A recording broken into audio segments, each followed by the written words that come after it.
Olá, a Comissão de Constituição e Justiça e de Cidadania da Câmara aprovou o projeto de lei que proíbe a instalação de obstáculos, como pedras e estacas, nos espaços de uso público para afastar as pessoas em situação de rua.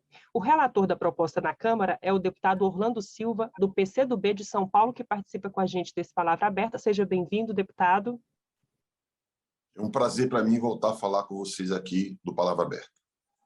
Deputado, por que é importante fazer constar em lei a colocação de obstáculos que afastam as pessoas dos espaços públicos, ou melhor, a proibição, desses obstáculos que afastam as pessoas dos espaços públicos?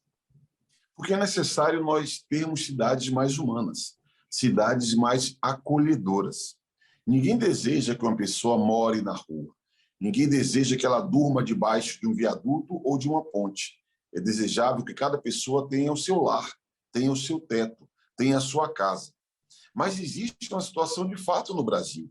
Há uma quantidade enorme de pessoas em situação de rua. Aqui em São Paulo, estima-se que são dezenas de milhares de pessoas em situação de rua. São pessoas muito vulneráveis. E nós não podemos admitir que a cidade ela seja agressiva, hostil a essas pessoas. Dói no coração ver, debaixo de uma ponte ou de um viaduto, objetos pontiagudos, formações que estão ali apenas para impedir que alguém que precisa viva em algum instante naquele local. Se a lei tem que ser modificada para que isso pare de acontecer, nós faremos a mudança. É isso que está proposto no projeto de lei, que é do senador Fabiano Contarato, que já foi aprovado no Senado e que está batizado como Lei Padre Júlio Lancelotti, porque o Padre Júlio é seguramente uma das principais referências entre aqueles que combatem a aporofobia no Brasil. Deputado, o senhor mencionou aí o Padre Júlio, que é da Pastoral do Povo da Rua, que tem uma atuação assim nesse sentido, e eu vi também que esse termo arquitetura hostil foi criado também por um arquiteto britânico, Ben King, o que significa que essa prática de afastar as pessoas não existe só no Brasil, Então eu pergunto o seguinte, pode-se dizer que há uma tendência também em outros países de tornar esses espaços mais acessíveis? Seguramente que isso é um debate internacional. Agora, é também certo que no Brasil a proporção de população em situação de rua está crescendo e num patamar acima de outras grandes metrópoles internacionais. As nossas cidades estão num patamar acima disso. Tanto que é curioso que existe um documento que as Nações Unidas apresentou sobre direitos humanos do mundo inteiro, chamado Revisão Periódica Universal, em que há metas para vários planos do campo de direitos humanos. E não há um tratamento específico para a população em situação de rua, porque não é um fenômeno universal. Mas, no caso do Brasil, é um fenômeno muito importante. E grandes cidades do mundo também vivem isso.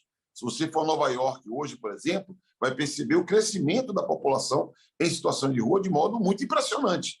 Então, é bem importante que nós tenhamos essa sensibilidade, nós tenhamos a capacidade de entender que a mudança proposta no Estatuto das Cidades, introduzindo uma nova diretriz para políticas de desenvolvimento urbano, fará com que o Brasil possa, aos poucos, superar esse ambiente hostil para a população em situação de rua, a partir da sua própria arquitetura. Deputado, agora tem pessoas que também criticam essa proposta, que alegam, por exemplo, que em vez de proibir esse tipo de obstáculo, o importante é tirar a população da rua, criar formas, por meio da assistência social, de criar outros espaços para que essas pessoas possam ocupar. Como é que o senhor responde a essas críticas? Eu não tenho a menor dúvida que ninguém merece viver na rua, por opção pura e simplesmente. As pessoas têm que ter o seu teto, a sua casa, o seu lar, assim como tem que ter uma comida na mesa, tem que ter emprego, tem que ter acesso à cultura, esporte, a lazer. A sociedade que eu sonho, a sociedade pela qual eu luto, é uma sociedade de direitos para todos. Mas existe uma situação de fato, que é dezenas de milhares de pessoas morando nessa condição. E são muitos fatores. São fatores psicossociais, fatores familiares, fatores de saúde, que determinam a condição dessas pessoas. A pior solução é sermos agressivos contra essas pessoas. A sociedade deve acolher essas pessoas e encontrar, a partir de um diagnóstico preciso das condições que a levaram até essa situação um caminho de saída. Não é fechando o acesso a praças, impedindo a estada em lugares de proteção, que nós vamos garantir direitos para essas pessoas. Então, não tem a menor dúvida que uma coisa é uma coisa, outra coisa é outra coisa. É necessário enfrentar esse drama social. E políticas sociais são muito importantes, mas, ao mesmo tempo, é necessário medidas emergenciais de acolhimento, que incluem os espaços públicos, os espaços livres. E é esse o sentido de combater a porofobia, é o sentido de combater a arquitetura hostil nas cidades do Brasil. Deputado, para a gente finalizar rapidinho, eu queria que o senhor falasse da expectativa de votação. A proposta foi aprovada aqui na Comissão de Constituição e Justiça. Vai para o plenário agora? Sim, eu, inclusive, pedi ao presidente Arthur Lira, através do meu líder, da minha bancada, Renildo Calheiros, que essa proposta, que está pronta para apreciação no plenário da Câmara, seja incluída no esforço concentrado que deve acontecer nas próximas semanas. No finalzinho de agosto, começo de setembro, haverá um esforço concentrado na Câmara dos Deputados e eu fiz um apelo ao presidente Arthur Lira que esse tema entre na pauta. É uma proposta que não tem impacto orçamentário, não tem impacto econômico. Nós conseguimos construir um ambiente na Comissão de Constituição, Justiça e Cidadania, pela sua aprovação por unanimidade, e eu tenho certeza que, se o plenário da Câmara tiver a oportunidade, eles vão aprovar esse projeto de lei. Espero que seja sancionado o quanto antes para nós melhorarmos o ambiente das nossas cidades.